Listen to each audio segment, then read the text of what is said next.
It's 6:30. Good morning. I'm Ian Crouch with Hunter News.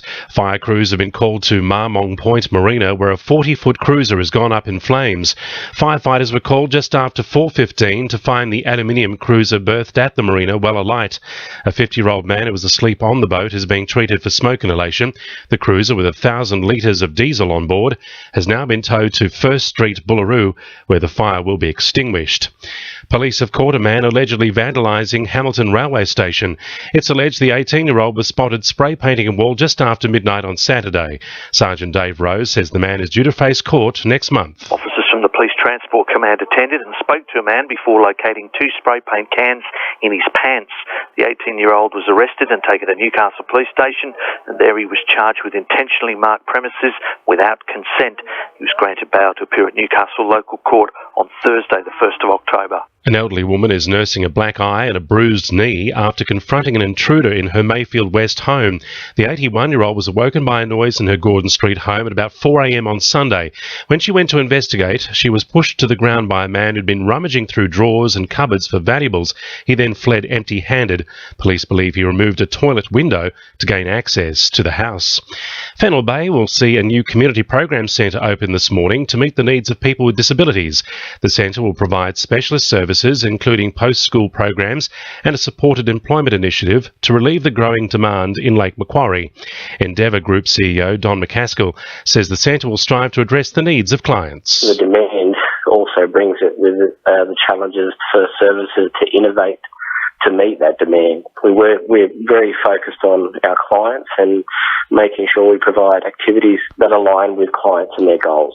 2 people have been arrested on drug supply charges following police raids at the weekend. Officers from Strike Force Rupus allegedly caught a 17-year-old Maitland teenager with 8 kilograms of cannabis. A 24-year-old man from Louth Park has also been charged with supplying a commercial quantity of ecstasy. The arrests follow a major operation last week which saw 3 men charged after thousands of pills of the drug ice and almost 20 firearms were discovered at homes in Spears Point, Cameron Park and Cardiff.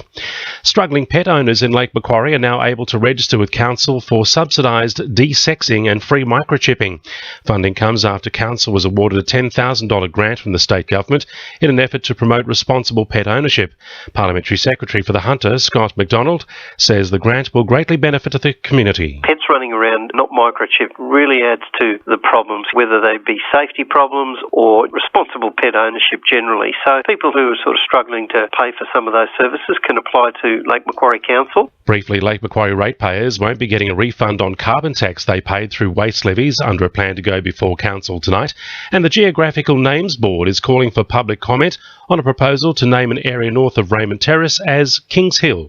Sport for our sponsor, Warners Bay Sports Club, Fishing Expo, September 13. The Newcastle Knights are 1 win away from the New South Wales Cup Grand Final after thrashing Penrith 44-12 yesterday. The side was lifted by the return of 6 first graders, including Jake Mamo, who crossed for his hat-trick in the 71st minute. The Knights will now take on Canberra feeder side Mounties in the Grand Final qualifier this Sunday. The Women's Surfest Classic has been restored to its position as one of the top qualifying events for the World Surf League. The 2016 contest will now have a 6-star 6,000-point status in the World Qualifying Series, putting it in the same tier as events in Manly, California and El Salvador. The change was brought about due to increased sponsorship as the organisers turned to crowdfunding to raise over $100,000. And controversy in H-grade football as investigations are underway into a semi-final in August where Adamstown fielded an illegible player. Officials are said to be investigating Maitland NPL player Ryan Clark as the potential ringer, although he has denied any involvement. That's sport. I'm Jonathon Momsen. 2 in URFM News Time, 26 to 7.